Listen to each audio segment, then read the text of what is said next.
Hello po, Herman Guelbapoli. Gusto niyo makaiwas ng heart attack 2 weeks in advance.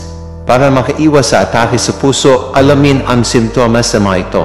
Number 1, kung merong paninikip ng dibdib o masakit ang dibdib.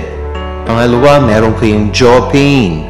Hanggang sa shoulder, hanggang sa kamay, pati na rin sa likod. Pangatlo, kung may shortness of breath at pinagpapawisan out of nowhere. Hindi naman kayo aktibo pero pinagpapawisan kayo. Ang pinaka-importante, bago magkaroon ng atake sa puso, ay yung stuttering symptoms. Ano ba yun? On and off, sumasakit ang naninikip ang dibdib. The following day, wala naman. And then, sumasakit na naman. Yan yung on and off or isa man doon sa mga symptoms niya, 1 or 2 symptoms. Make sure na magpatingin sa inyong doktor para maiwasan ang pag-atake sa puso.